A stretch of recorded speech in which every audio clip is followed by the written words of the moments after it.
Assalamualaikum warahmatullahi wabarakatuh. Hai Sobat Uin, kali ini aku tuh kedatangan teman lama dari UIN Bandung. Hai. Ella. Halo semuanya, salam kenal. Dari Bogor ya? Iya. Asli orang Bogor, kuliah di UIN, jurusan ilmu hukum. Sebenarnya hukum tata negara sih. Oh, hukum tata negara. Iya. Sekarang masih hukum tata negara namanya? Masih. Hukum tata negara. Sangat excited banget buat ketemu sama Ella. Udah lama banget. Lama ya? Iya, bener-bener lumayan. lama. Jadi kita sebenarnya sahabatan. Sesama UIN dan sesama orang Jawa Barat. Iya sih. Sekarang kayaknya udah gak sahabat ya. Penting gak sih sahabat? Penting sohib. Biar bestie. Kacau. Ella juga hari ini tuh kebetulan suka nulis di mubadalah.id ya. Alhamdulillah ya. Salah satu penulis di mubadalah.id, terus di alip_id. Iya. Terus beliau juga punya karya di Sorot Romlah. Iya, Itu salah satunya di situ. Salah satunya di Sorot Romlah. Salah satunya lagi, berarti kalau salah satu ada keduanya. Oh iya, salah duanya. Iya bener, ini Sobat UIN semuanya harus sehat-sehat ya, jadi banyak ketawa. Kayak lebih menuangkan hobi aja sih gitu. Aku punya platform Instagram yang khusus di bidang pertanian gitu. Oh iya, satu lagi di bidang pertanian itu Fun Farmi bacanya. Ya. Fun Farmi bacanya. Nah itu aku sih paling menarik sebelum ke Fun Farmi itu ke Sorot Romlah. Kadang tuh si tulisannya itu emang sulit buat dipahami sama yang IQ-nya rendah gitu. Barangkali kayak gitu ya. Iya kan. Bener gak sih? Memang harus ada latihan-latihan khusus gitu. Itu bersemedi di sebuah gua untuk bisa memahami konten-konten. Berat. Bercanda. Iya, oke. Nah itu sih yang paling penasaran banget itu di situ ya, di Sorot Romlah. Itu kenapa mungkin bisa diceritakan tuh dari awal, bukan dari awal sih, kayak gimana kok bisa termotivasi bisa buat Sorot Romlah gitu di saat yang lain punya punya karyanya itu dengan macam-macam nama gitu, dengan bahasa Inggris atau apa gitu. Ini dengan kata Sorot Romlah kan unik banget gitu. Sebenarnya Emang sulit serius ya? Aku nggak bisa serius, soalnya orang Indonesia itu emang nggak pernah serius. Kamu bayangin nih, kita kan punya cerita bahwa orang Indonesia itu dijajah sama Belanda gitu ya, sama 3,5 abad. Saat Belanda datang bawa pasukan, bawa alat canggih, kita cuma ngelawan pakai bambu runcing, bayangin sebecanda itu gitu. Jadi kayak ya udah, kalau di bahasa Sundanya itu ada salah satu permainan pepelotokan, jadi kayak main kayak gitu. Jadi pepelotokan tuh yang dari bambu kecil terus bisa ditembak gitu. Nah jadi kayak kita tuh punya sejarah main-main sebenarnya gitu. Jadi ya Sorot Romlah juga sebenarnya berangkat dari sesuatu yang ini kayaknya harus diseriusin tapi harus dikemas secara renyah gitu. Harapannya gitu. Iya. Gitu. Kenapa diambilnya Sorot Romlah? Kayak terinspirasi dari Mata Najwa sebenarnya. Mata Najwa ya. Banyak perempuan yang terinspirasi dari beliau ya. Iya, Najwa Shihab itu kayak konon kan Najwa Shihab itu dibilang ikonik, yang paling ikonik dari dia itu matanya gitu kan ya. Dari hasil pengamatannya. Nah, Sorot Romlah itu yaitu berdasarkan apa yang dilihat, apa yang pada saat itu dirasakan atau sedang terjadi hangat, maka dibuatlah gitu. Adapun kenapa makanya Romlah gitu, ya sebenarnya sudah ada web yang lebih terkenal dengan nama itu gitu. Cuman aku terinspirasi sama sebuah buku yang nama Romlah ini kayak akronim dari siapa ya, istrinya Rasulullah. Bukan istrinya Rasulullah, mohon maaf, anaknya Rasulullah, Siti Fatimah itu gitu. Jadi sebenarnya Romlah ini lebih ke meneladani sikap-sikapnya beliau gitu, Sayyidah Fatimah. Jadi ya Sorot Romlah itu sebuah media aja gitu, media sesuatu yang serius tapi kita coba untuk kayaknya lebih santai gitu. Dan salah satu nama panggungnya juga kalau ngisi diskusi di manapun itu ya, udah sering banget ngisi diskusi Romlah ya. Ya jadi keterusan itu gitu, Romlah. Dan kebanyakan juga yang manggil Romlah juga ya. Ya mungkin karena ya saya aku gitu. Kok saya sih tua banget. Kayak orang tua. Urang. Dia kayak aku misal sini sama Roma jadi gitu. Sebutnya katelah gitu lah. Kalau bahasa Sunda. Katelah, barangkali ada sobat Ciwin dari luar Jawa Barat, katelah itu ini ya apa Kasebut. nama tenar, iya, gitu. nama akrab, aku sih nggak tenar, mohon maaf. Tapi lumayan lah kalau kita udah nulis di Mubadalah dan di Alif. Keren sih penulis di Mubadalah. Saya tahu aku ya. Ya beruntung sekali sih bisa bergabung dengan mereka gitu. Termasuk mereka juga sekaligus guru dan teman-teman yang setiap hari aku lihat sangat baik gitu. Jadi insight-nya juga ke aku baik gitu. Oke. Terus penasaran banget sama Fan Farmi. Jadi awalnya tuh ya teman-teman, aku tuh suka lihat di story kadang lewat kayak fotoin kayak tomat, tapi terlihat segar banget. Terus beberapa sayuran juga gitu. Ini anak jualan atau gimana? Nah baru diintip di Instagramnya. Instagram itu Nur Fan Farmi sih. Enggak, yang Instagram kamu? Ella NURL. Nah itu baru di situ disebutkan ada Fan Farm. Itu gimana bisa kepikiran juga gitu? Kalau soal Fan Farm itu sebenarnya nama panjangnya itu Fun Farming gitu ya. Bertani yang menyenangkan gitu. Tapi emang the real bertani atau cuma foto-foto aja? Bertani. Maaf, ini bukan gerakan cuma sekedar foto tanaman orang terus upload ya, tapi beneran gitu. Beneran bertani. Karena kan sebenarnya orang tua di rumah di Bogor gitu ya. Mereka berprofesi sebagai petani gitu. Ibu bapak adalah petani. Bukan crazy rich ya. Maaf, bukan crazy rich. Itu kan susah kalau orang Sunda bilang Z. Ya pokoknya bukan sultan di rumah. Mereka rata-rata petani. Ibu bapak punya beberapa petak sawah. Dan sengaja kayak kalau misalkan galangan sawah gitu nggak cuman dibiarin tanah aja gitu, pematang sawah ya, galangan aja pembatas gitu. Jadi kadang ditanami tomat, cabe, kacang-kacangan kayak gitu. Jadi ya nanti setelah kita panen, kita juga mendapat itu gitu, panen dari hasil sayuran itu. Jadi nggak ada lahan yang kosong ya? Sebenarnya kenapa bisa terinspirasi kayak gitu? Saya terinspirasi sama Umi Nisa gitu ya. Beliau salah satu tokoh ekofeminis dari Garut. Jadi dia tuh punya pesantrennya itu khusus ekologi gitu. Jadi beliau itu nanam sayuran, jadi nanam tanaman-tanaman yang memang ada yang bisa digunakan sebagai obat atau sayuran atau makanan pokok gitu. Dan setelah ditelisik-telisik juga bahkan beliau cerita beliau juga aktivis gitu. Pada masa Orde Baru iya, dan gerakannya bilang bahwa nggak bisa semuanya orang Indonesia makan nasi gitu, karena saudara-saudara kita di timur sana misal tidak ada sawah gitu. Iya. Salah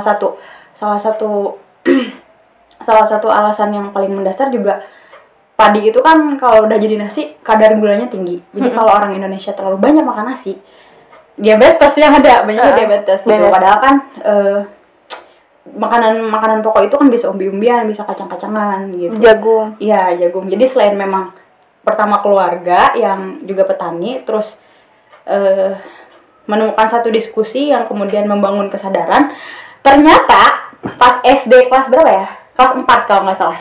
Aku tuh paling suka baca buku yang bergambar. Oh gitu. Baca buku yang bergambar, di situ salah satunya ada buku komik favorit aku. Terus ada buku ternak lele. Teman-teman, aku udah baca buku ternak lele ya sebelum semester akhir. Dan itu jadi budaya 8 jenis tanaman pangan yang bisa digunakan buat pengganti nasi gitu. Salah satunya ada ubi, ada kacang-kacangan. Dan dari hasil diskusi dan pembacaan yang aku lakukan itu, kalau misalkan emang kita terus-terusan pakai nasi gitu ya, apa yang bakalan terjadi kalau misalkan kelangkaan terjadi gitu sama beras sama nasi. Benar.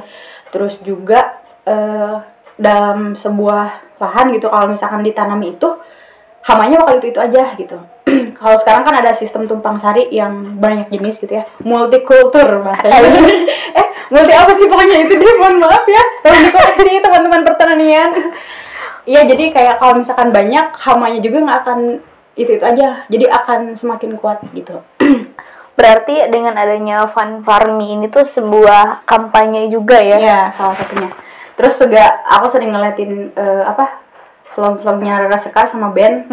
Rara Sekar yang Banda Daerah itu. Iya. Ya, jadi aku kan ngeliat mereka berdua selain memang penulis, periset juga concern di isu itu gitu. Mereka pernah tinggal di New Zealand, yang katanya di New Zealand itu bertani sebagai hobi nasional gitu. Dan gitu. Iya, jadi kayak ada sebuah perayaan yang dalam sebuah perayaan itu mereka nggak tukeran kado gitu. Mereka tuh kayak, ini loh aku punya bibit, ini loh, sebagai ya bentuk kampanye mereka menjaga lingkungan. Dan aku ngerasa bahwa ketika kita bersentuhan dengan tanaman, dengan tanah, itu tuh kayak terapi banget gitu. Oh gitu. Iya, kayak aku tuh ngerasa kalau setiap pagi nyiram tumbuhan-tumbuhan atau mainin tanah gitu ya, itu tuh kayak bahagia aja gitu. Kita kayak mungkin hidup kembali gitu, ngerasa bahwa hidup tidak hanya soal pergi ke kantor kemudian pulang dengan gabut gimana, tapi kayak ini tuh terapi buat aku gitu ya. Mungkin dan gak takut kotor ya karena dari sol. Banyak sekarang deterjen tapi yang jangan terlalu banyak ya.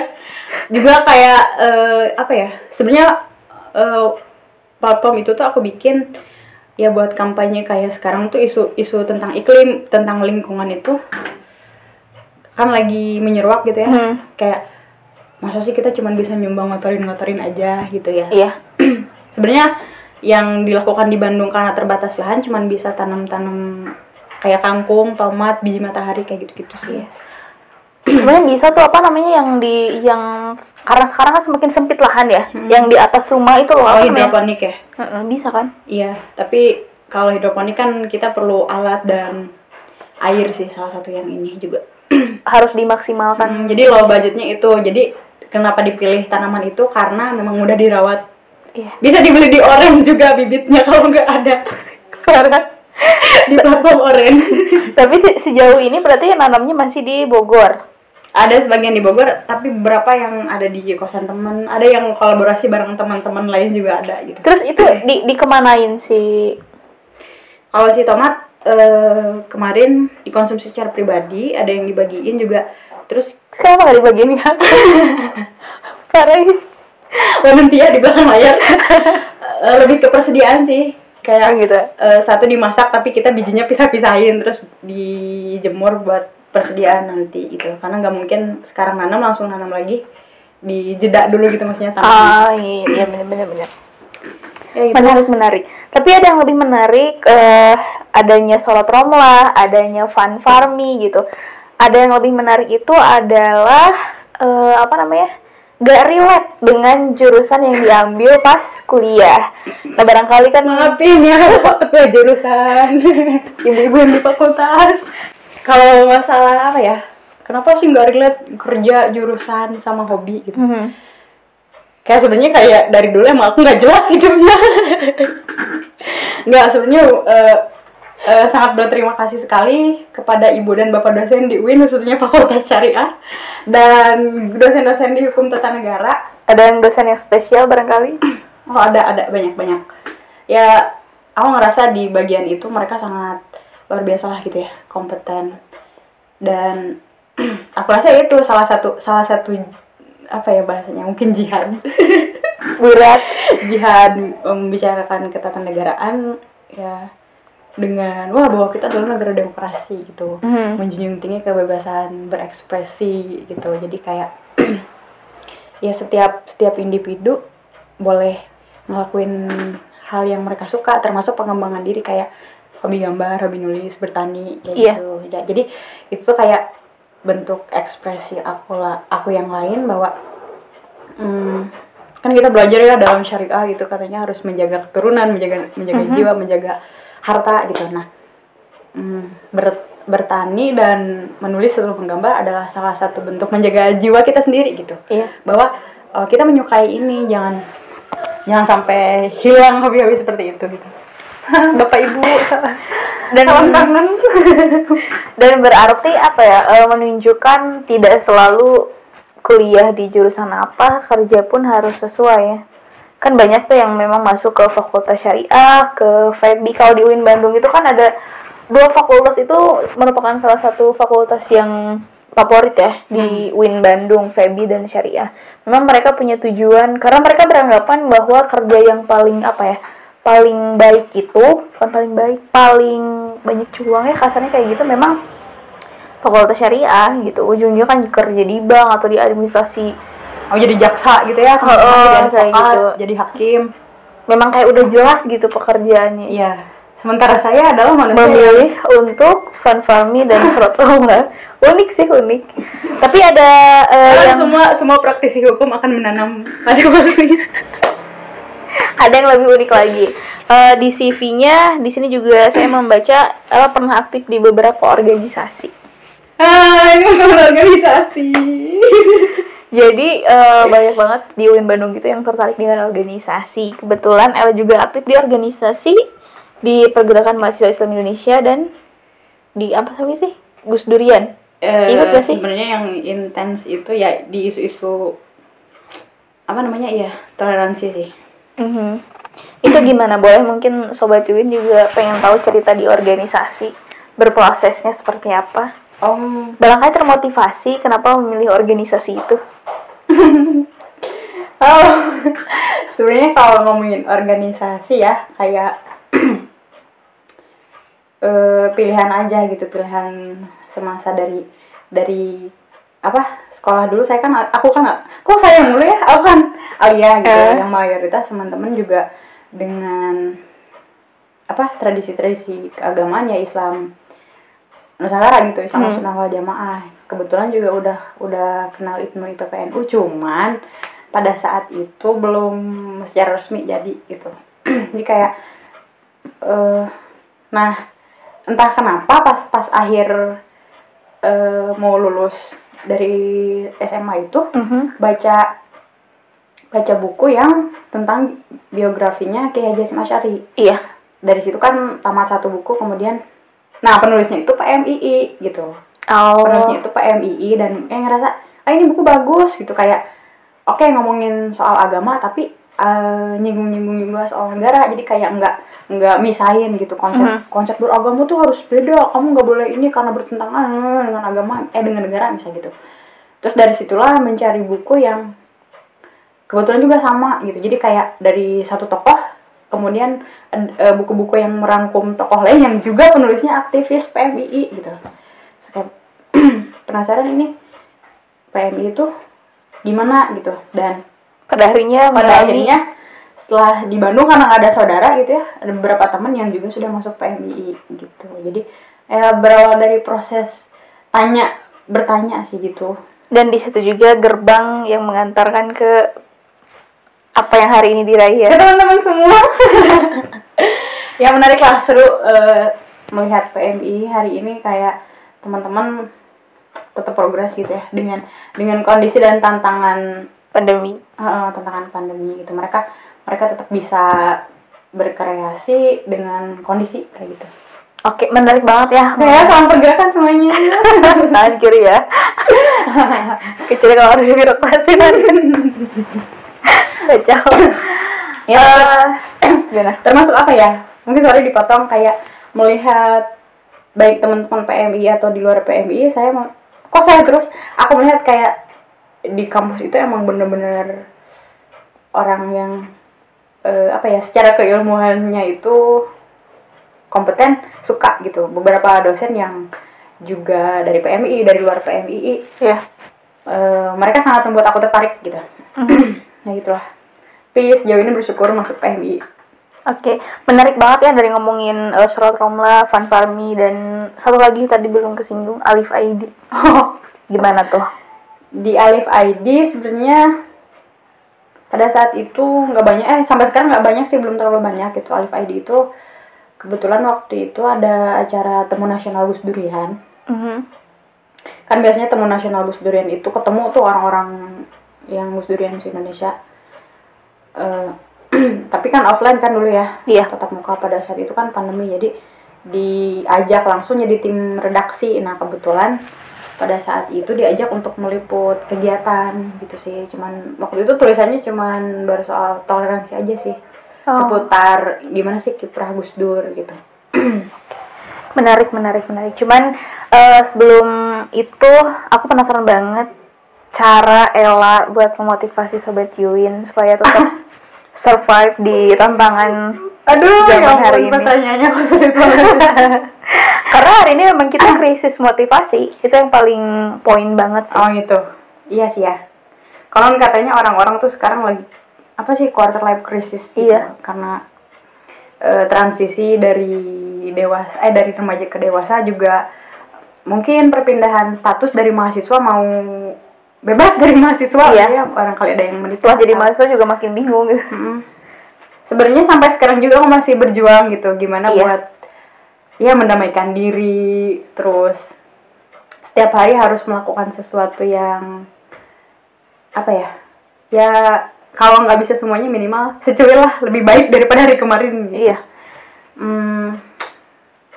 Apa ya yang selalu aku pegang kayak jangan terlalu serius lah memandang hidup, nanti kalau serius cepat suksesnya gitu. Gimana?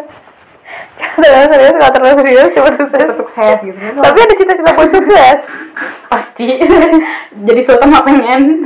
Cuman ditahan gitu. Iya kayak ya intinya kebiasaan yang selama ini dilakuin yang sering dilakuin jangan sampai udahan gitu, jangan sampai tertinggal. Kalau misalkan aku sih apa ya, beberapa orang sering dianggap buruk karena misalnya kamu pemalas gitu, kamu tuh tidurnya bangun siang terus gitu.